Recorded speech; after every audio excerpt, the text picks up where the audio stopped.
అందరూ కూడా నిజంగా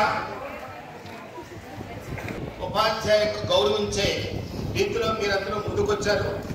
అందరూ కూడాను గౌరవించి సమున్నతమైనటువంటి ఉదయం నుంచి చూస్తూనే ఉన్నాను.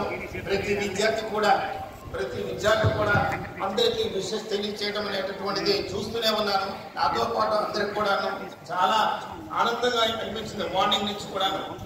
అందుకు మీ అందరికీ మరొకసారి అభినందనలు తెలియజేసుకుంటున్నాను, ఆశీస్సులు తెలియజేస్తున్నాను. Thank you.